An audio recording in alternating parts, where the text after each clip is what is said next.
Gengga Alue Naga.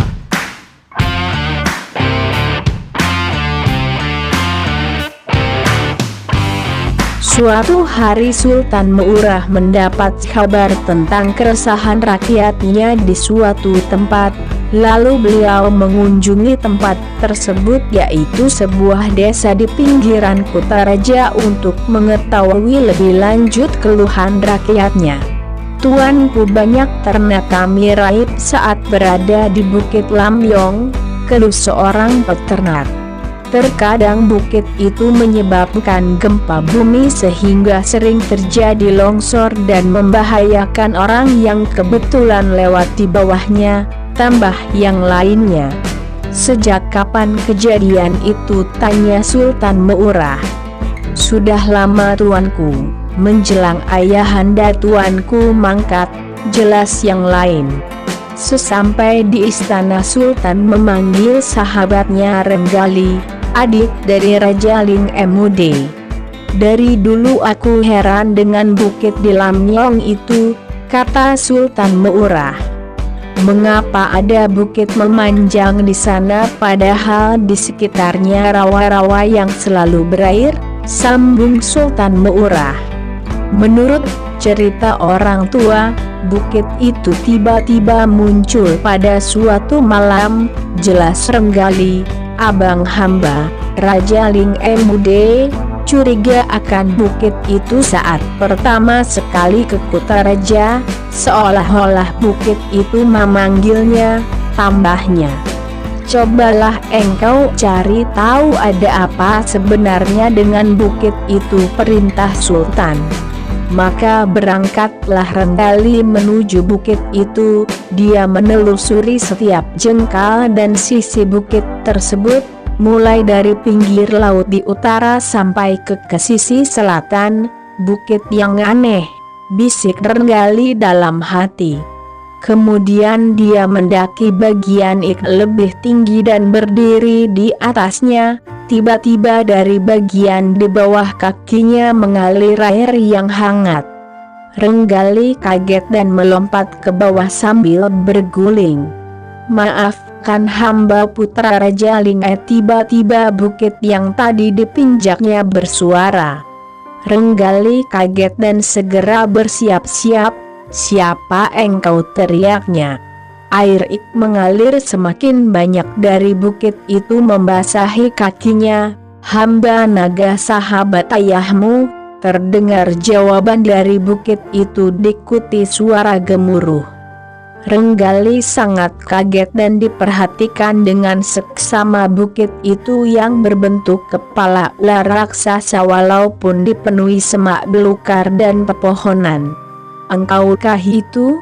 Lalu di mana ayahku?" tanya Renggali. Air yang mengalir semakin banyak dan menggenangi kaki Renggali.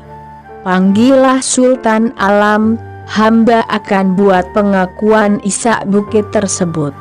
Maka buru-buru Renggali pergi dari tempat aneh tersebut. Sampai di istana hari sudah gelap. Renggali menceritakan kejadian aneh tersebut kepada Sultan.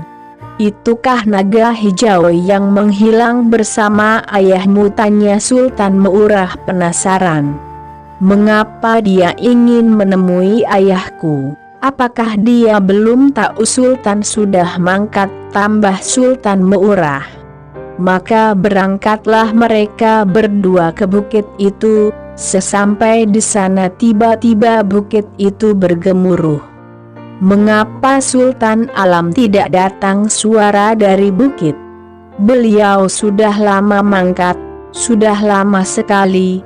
Mengapa keadaanmu seperti ini, naga hijau?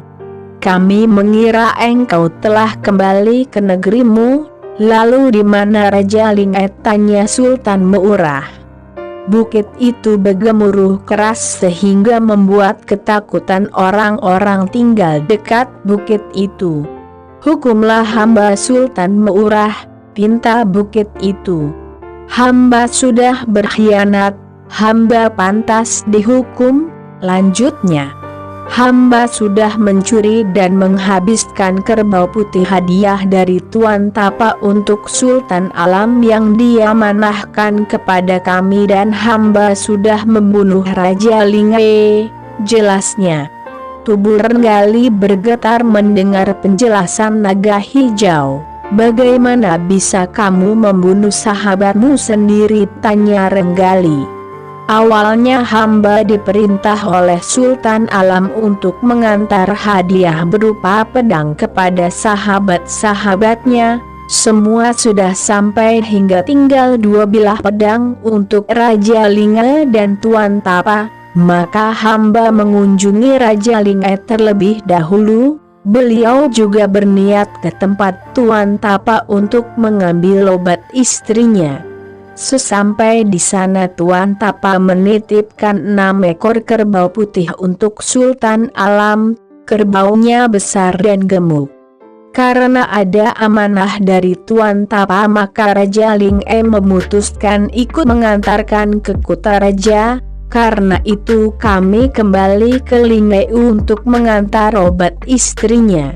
Namun di sepanjang jalan hamba tergiur ingin menyantap daging kerbau putih tersebut, maka hamba mencuri 2 ekor kerbau tersebut dan hamba menyantapnya. Raja Lingai panik dan mencari pencurinya, lalu hamba memfitnah Kulesi Raja Harimau sebagai pencurinya, lalu Raja Lingai membunuhnya. Dalam perjalanan dari Lingai ke Kutaraja kami beristirahat di tepi sungai Peusangan dan terbit lagi selera hamba untuk melahap kerbau yang lezat itu. Lalu hamba mencuri 2 ekor lagi. Raja Lingai marah besar, lalu hamba memfitnah Buya si Raja Buaya sebagai pencurinya, maka dibunuhlah buaya itu. Saat akan masuk Kutaraja, Raja Lingai membersihkan diri dan bersalin pakaian di tepi sungai. Lalu hamba mencuri 2 ekor kerbau dan menyantapnya, tetapi kali ini Raja Lingai mengetahuinya, lalu kami bertengkar dan berkelahi. Raja Lingai memiliki kesempatan membunuh hamba, tetapi dia tidak melakukannya sehingga hambalah yang membunuhnya. Cerita naga sambil berurai air mata. "Maafkanlah hamba, hukumlah hamba," terdengar isak tangis sang naga. "Mengapa engkau terjebak di sini?" tanya Sultan Meurah. Raja Lingai menusukkan pedangnya ke bagian tubuh hamba sehingga lumpuhlah tubuh hamba, kemudian terjatuh dan menindihnya. Sebuah pukulan Raja Lingai ke tanah membuat tanah terbelah dan hamba tertimbun di sini bersamanya, jelas sang naga. "Hamba menerima keadaan ini, biarlah hamba mati dan terkubur bersama sahabat hamba," pinta naga hijau. "Berilah dia hukuman Renggali, engkau dan abangmu lebih berhak menghukumnya," kata Sultan Meurah. "Ayah hamba tidak ingin membunuhnya, apalagi hamba akan membebaskannya," jawab Renggali. "Tidak, hamba ingin dihukum sesuai dengan perbuatan hamba," pinta naga hijau. "Kalau begitu bebaskanlah dia," perintah Sultan Meurah. Maka berjalanlah mereka berdua mengelilingi tubuh naga untuk mencari pedang milik Raja Lingai. Setelah menemukannya, Renggali menarik dengan kuat dan terlepaslah pedang tersebut, namun naga hijau tetap tidak mau bergerak.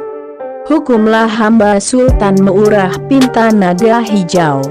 "Sudah cukup hukuman yang kamu terima dari Raja Lingai. Putranya sudah membebaskanmu, pergilah ke negerimu," perintah Sultan Meurah. Sambil menangis naga tersebut menggeser tubuhnya dan perlahan menuju laut. Maka terbentuklah sebuah alur atau sungai kecil akibat pergerakan naga tersebut.